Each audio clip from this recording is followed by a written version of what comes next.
晚间好，欢迎回到鬼影档案馆，戴上你的耳机，准备迎接梦魇吧。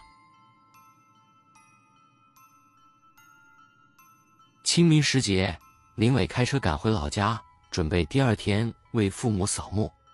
他工作繁忙，已经2年没有回来过，这次特地向公司请了2天假，赶在清明节当天到达。夜幕低垂，他开着车行驶在山路上，远方的村镇依稀可见灯火。他瞥了眼时间，晚上11点46分，还有半小时就能到家。路边的空地上摆满了清明贡品，有人烧纸钱，烟雾缭绕，带着焦味。林伟皱了皱眉，加快了车速。他从小就不喜欢这种氛围，总觉得那飘动的纸灰里藏着什么没有烧完的东西。忽然，他看到路中央倒着一个纸人，那纸人足有真人大小，穿着一身黑色长袍，脸上画着诡异的红色笑容，双手微微张开，好像在迎接着什么。林伟皱眉，把车停在一旁，犹豫着要不要下车。这纸人多半是祭拜用的东西，不知为何倒在路中央。他下车，走进纸人，发现他做得极为精细，甚至指甲和脸上的细纹都仿真人一般。他蹲下身，想把纸人移回路边。就在他碰到纸人的瞬间，他突然倒向右侧的岔路，仿佛有人轻轻推了一下。林伟心头一紧，这条岔路他记得几年前来扫墓时走过一次，是条捷径，能直接通往村外，不必绕大路。这么刚好，他看了看手机上的地图，这条小道确实是捷径。他叹了口气，把纸人搬到路边，回到车上，转动方向盘，开进了小路。进入小路后，周围的气氛逐渐变得阴冷，两旁的树影摇晃，月光被浓雾遮掩，空气中弥漫着潮湿的霉味。他开着车，总觉得这条路比印象中更长更暗。车灯照亮前方，他忽然瞥见右侧有一座老旧的公墓，石碑斑驳，许多墓碑前还摆着刚烧过的纸钱，火光余烬未熄。林伟心里泛起一丝不安，他握紧方向盘，催促自己快点开出去。然而前方的雾气越来越浓，车灯照不到10公尺外的路面，就像被什么吞噬了一样。突然，远处出现了一个模糊的影子，车灯照亮的范围内站着一排纸人。他猛然踩下刹车，这些纸人与刚才路中央那个一模一样，排列整齐，面朝着他，红色的嘴唇弯成诡异的笑容。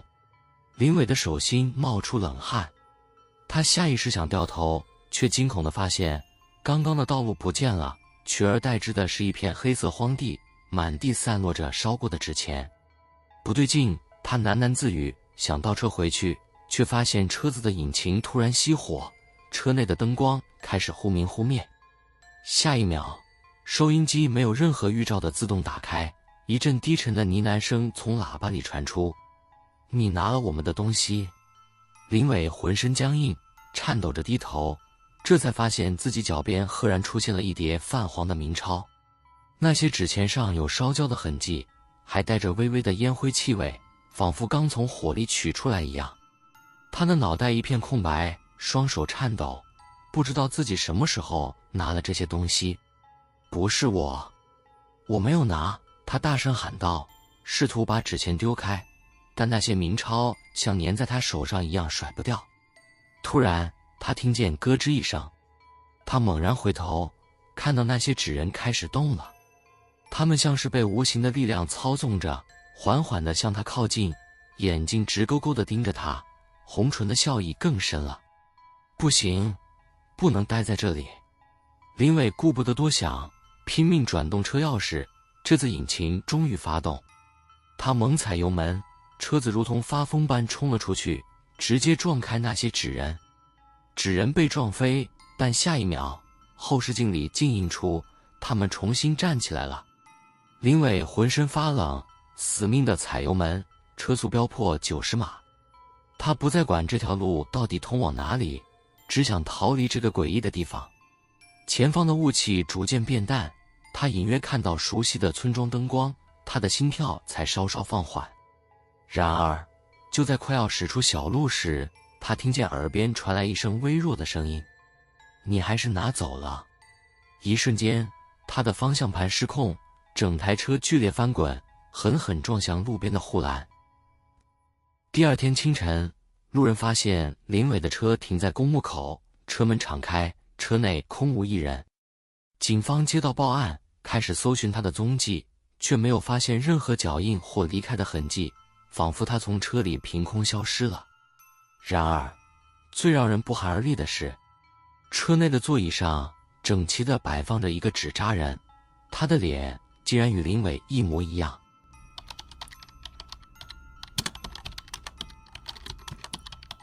清明节当天，阿强和家人一起回到老家，准备前往山上的祖坟扫墓。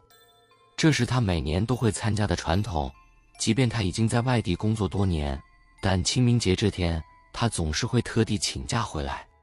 这次同行的有母亲、舅舅、舅妈，还有表弟阿信。大家带着祭品、香烛和纸钱，一路沿着熟悉的山路往上走。这片墓地他小时候来过无数次，对路线再熟悉不过，但不知为何，今天的气氛总让他觉得有些诡异。特别是他们快到祖坟时，远远就看到了一个陌生的女人站在祖坟前烧纸。她穿着一身灰色旧式旗袍，长发垂落，背影纤细，动作缓慢而有规律，像是在低声喃喃自语。那是谁？阿强低声问母亲。母亲皱起眉头，摇了摇头，不知道，我们家族里应该没有这个人。舅舅也狐疑地看着那女人，语气有些不满，怎么会有陌生人在我们祖坟前拜祭？他该不会是拜错坟了吧？大家的脚步慢了下来，迟疑着要不要过去询问。这时阿信小声说：“哥，你不觉得他的动作有点奇怪吗？”阿强看了看那女人，心里也浮起一丝不安。他烧纸的方式很怪异，一般烧纸钱的人都是一张张的放进火里，或者抓一把丢下去，然而这个女人却是一张一张慢慢的撕碎，然后丢进火堆里，像是在处理什么禁忌之物。更诡异的是，她低声呢喃的语句，他们竟然一句都听不懂。我们过去看看吧，舅舅终于开口，搞不好真是拜错了，提醒他一下。阿强和母亲对望一眼，虽然心里有些发毛，但还是跟着走了过去。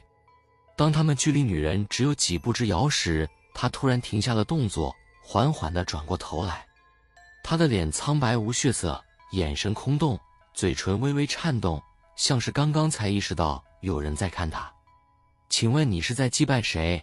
舅舅开口，语气还算客气。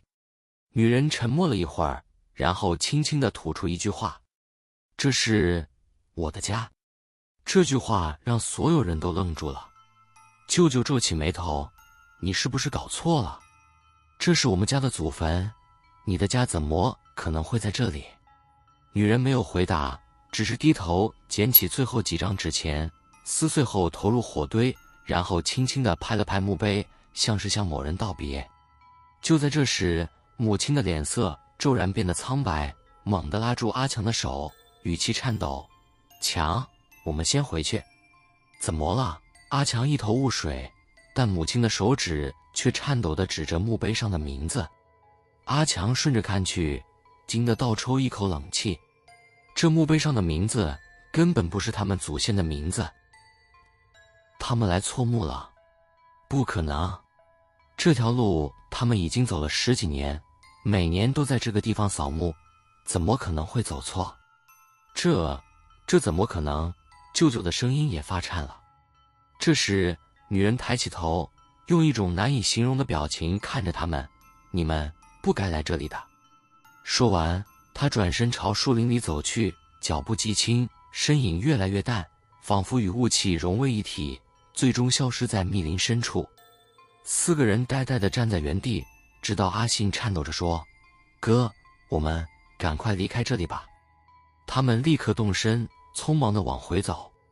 然而，走了10几分钟，周围的环境却让所有人都惊恐万分。他们完全没有找到回去的路，不管怎么走，绕来绕去，他们还是回到了那座陌生的坟墓前。这怎么可能？阿强的声音颤抖了。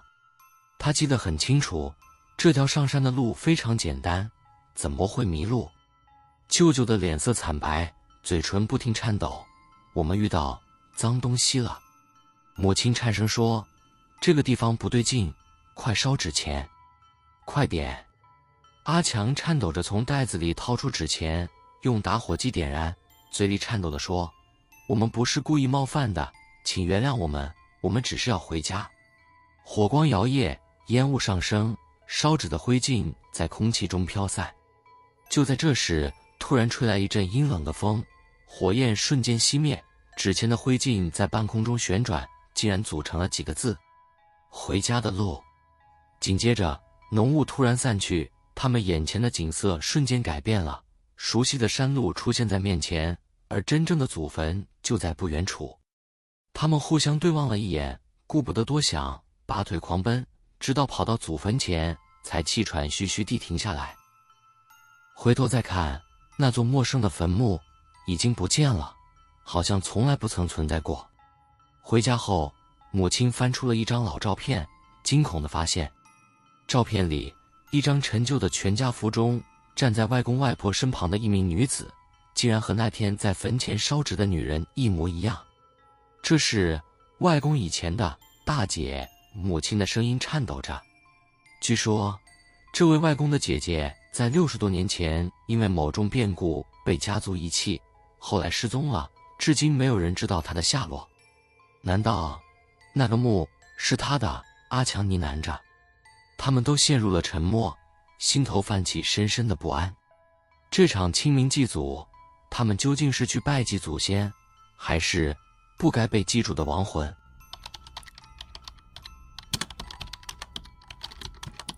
清明节的前一天晚上，王志强刚下班回到家，正准备洗澡时，突然接到母亲的电话。志强，记得明天回来扫墓，别忘了带点纸钱，多买些金元宝，今年特别重要。母亲的语气有些严肃，带着一丝催促。王志强皱了皱眉，妈，每年清明我都有回去，怎么这次特别交代要多买金元宝？电话那头沉默了一下，然后母亲才低声说，今年是你爷爷过世的第10年。话还没说完，王志强就打了个冷颤。他当然记得爷爷是在10年前的清明节当天去世的。那一年，王志强刚好因为感冒没有回老家扫墓，结果当晚就收到爷爷突然去世的消息。好吧，我明天会早点过去。他叹了口气，答应了母亲。母亲应了一声，然后又补充道，明天你一个人开车回来的时候，经过大桥时，记得不要回头，不管听到什么声音，都千万别回头。王志强心里一惊，妈，你这是什么意思啊？反正记住就对了。母亲语气更低沉了，别回头。第二天一早，王志强买好了金元宝和纸钱，然后驱车回老家。天气有些阴沉，天空中飘着细雨，让空气中弥漫着一种潮湿的气息。他开了快2个小时，终于来到老家附近。不久后，他的车子来到了母亲昨晚特别叮嘱的大桥。这座桥横跨一条河，桥面有些老旧，护栏的铁皮上还有几处生锈的痕迹。王志强知道，这座桥其实没什么特别的，只是以前曾经发生过几次车祸。有人说夜里会听到水声和低语声，但他向来不信这些。然而，当车子开到桥中央时，他的心头突然掠过一丝莫名的不安。砰！突然，一声闷响从车底传来，仿佛撞到了什么东西。王志强猛地踩下刹车，心脏砰砰直跳。他握紧方向盘，冷汗从额头滑落。撞到东西了，他低声喃喃道，伸手解开安全带，准备下车查看。但就在这时，一阵奇怪的声音从车后传来：志强，你怎么这么晚才回来？那是一个沙哑的低沉的声音，好像在耳边轻声呢喃。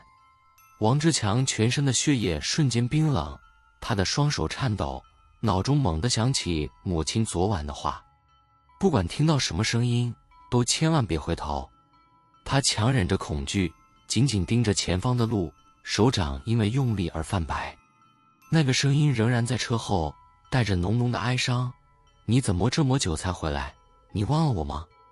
王志强的冷汗浸湿了背部，他死命踩下油门，车子猛然向前冲去，直到冲下大桥，回到熟悉的村庄，他才敢稍微喘口气。到了老家，家人已经准备好祭品，正等着他一起去扫墓。王志强脸色苍白，母亲一看就知道发生了什么事，连忙拉住他的手，低声问：“你刚刚在桥上有没有回头？”王志强艰难地吞了口水，摇了摇头。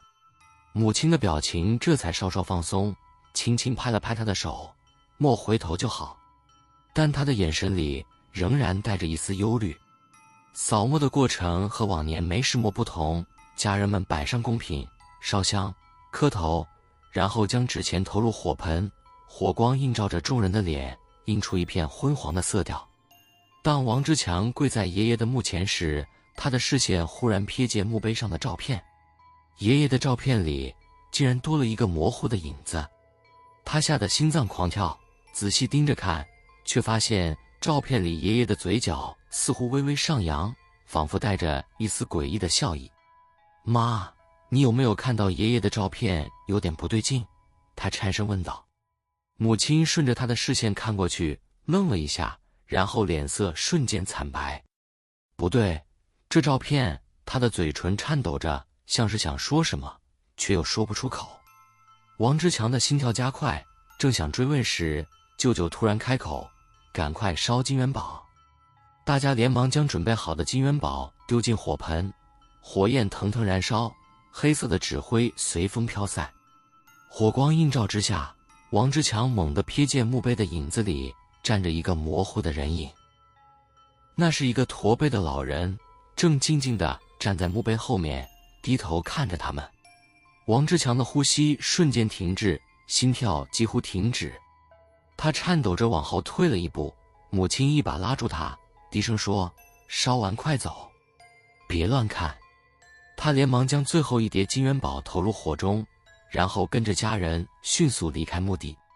当晚回到家后，王志强仍然心神不宁。他洗完澡躺在床上，脑海里一直浮现墓碑上的诡异影子，还有桥上那个低语的声音。就在他快要睡住时，他的手机突然响了。他拿起手机一看，来电显示的是未知号码。他皱起眉头，迟疑了一下，还是接了起来。“喂。”电话那头传来一个沙哑低沉的声音：“志强，你忘了答应我的事吗？”王志强的手一松，手机掉在地上，荧幕闪烁了几下，随后整个房间的灯光忽然一闪，陷入漆黑之中。隔天，王志强的家人发现他的房间门紧闭，无论怎么敲都没有回应。最后，他们破门而入，却惊恐地发现，王志强已经死在床上，脸上挂着诡异的微笑，双眼睁得大大的。最恐怖的是，他的手机荧幕还亮着，上面显示的竟然是爷爷的墓碑照片。